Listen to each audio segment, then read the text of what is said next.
Hi everyone, it's Pastor Wagner. This is my weekly video blog. Today I want to talk about premillennialism and how we can destroy that false doctrine within 10 minutes or less. So premillennialism is the teaching that Christ will come back prior to the millennium. That's why it's called pre, or the coming of Christ is pre or prior to the millennium. So premillennialism teaches that Christ will return and he will resurrect the righteous dead, and then he will set up his millennium for 1,000 literal years on earth, and then at the end of the millennium he will resurrect the wicked and judge them. So therefore historic premillennialism teaches that the resurrection of the righteous and the wicked will be 1,000 years apart, one before the millennium, one after the millennium. Dispensational premillennialism teaches that Christ will come back 7 years prior to setting up the millennium with the so-called rapture, and he'll resurrect the righteous dead, and then 7 years later he'll return to set up his millennium on earth, and then 1,000 years after that he will resurrect the wicked dead and judge them. So therefore dispensational premillennialism would teach that there is 1,007 years between the resurrection of the righteous and the wicked. So there would be two resurrections in both of those systems. Now, the foundation of both of these false doctrines can be destroyed by the simple fact that the Bible teaches that there is one resurrection of the just and unjust at the last day, at the end of the world. Let me give you the verses. In Acts 24 and verse 15, Paul says, "And have hope toward God, which they themselves also allow, that there shall be a resurrection of the dead, both of the just and the unjust." So there will be one resurrection of the dead, both of the just and unjust. So the just and the unjust get resurrected at the same time. There's only one resurrection.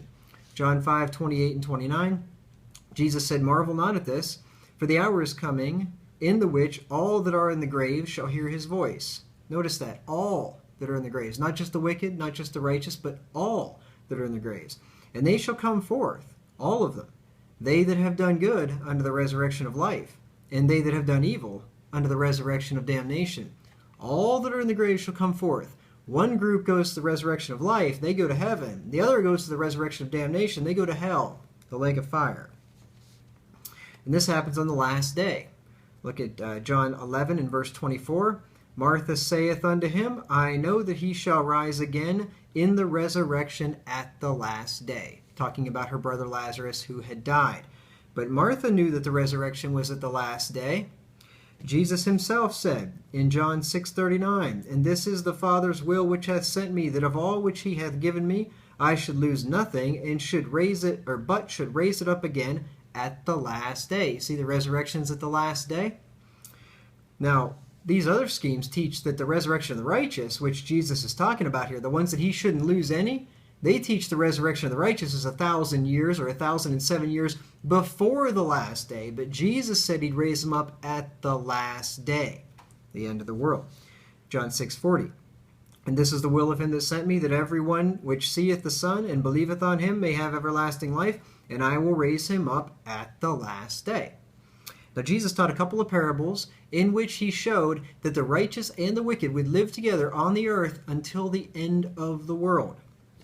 Matthew 13, verses 36 through 43. This is the explanation of the parable of the wheat and the tares. Remember the parable that the good men went out and sowed wheat in his field, and then an enemy came and sowed tares, and when they saw the tares come up, the servants asked, "Should we pull up the tares before the wheat harvest?" And he said, "No, let them both grow together until the harvest, and then pluck them up and separate them at that time." And here's Jesus' explanation of that parable. Then Jesus sent the multitudes away, and went into the house, and his disciples came unto him, saying, "Declare unto us the parable of the tares of the field." He answered and said unto them, "He that soweth the good seed is the Son of Man. The field is the world, the good seed are the children of the kingdom, but the tares are the children of the wicked one. The enemy which sowed them is the devil. The harvest is the end of the world, and the reapers are the angels. As therefore the tares are gathered and burned in the fire, so shall it be in the end of this world. The Son of Man shall send forth his angels, and they shall gather out of his kingdom all things that offend, and them which do iniquity, and shall cast them into a furnace of fire. There shall be weeping and gnashing of teeth. Then shall the righteous shine forth as the sun in the kingdom of their Father. Who hath ears to hear, let him hear. Jesus says it's going to be this way at the end of the world. The Son of Man is going to come back and separate the wheat from the tares, the good from the evil, cast the wicked into hell, and the righteous are going to shine forever in the kingdom of their Father. At the end of the world, remember, they both dwell together till the end of the world. Jesus taught another parable, Matthew 13:47 through 50. Again, the kingdom of heaven is like unto a net that was cast into the sea and gathered of every kind, which, when it was full, they drew to shore, and sat down and gathered the good into vessels, but cast the bad away. So shall it be at the end of the world. The angel shall come forth and sever the wicked from among the just, and shall cast them into the furnace of fire. There shall be wailing and gnashing of teeth. The end of the world, the wicked are severed from the just. The just aren't severed from the wicked 1,000 years or 1,007 years prior to the end of the world. The end of the world, the wicked are severed from the just at that time. You see? The second coming of Christ will be like it was in the days of Noah and in the days of Lot, whenever the righteous and the wicked dwelled together until the same day that the righteous were saved and the wicked were destroyed. Listen to it in Luke 17:26 through 30. And as it was in the days of Noah, so shall it be in the days of the Son of Man. They did eat, they drank, they married wives, they were given in marriage until the day that Noah entered into the ark, and the flood came and destroyed them all. You see, remember the days of Noah? Noah and his family, the only 8 righteous people on the earth, they dwelt with the wicked until that day, the last day Noah and his family were saved in the ark, which is a picture of Jesus Christ, and the wicked, the whole world, are destroyed on the same day.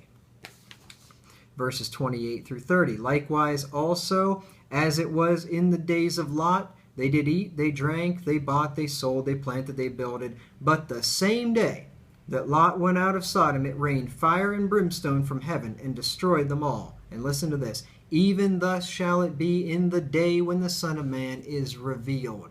When Jesus is revealed from heaven in flaming fire, taking vengeance on them that know not God and obey not the gospel of our Lord Jesus Christ, that's the day when the wicked are destroyed, the righteous are saved on the last day at the end of the world.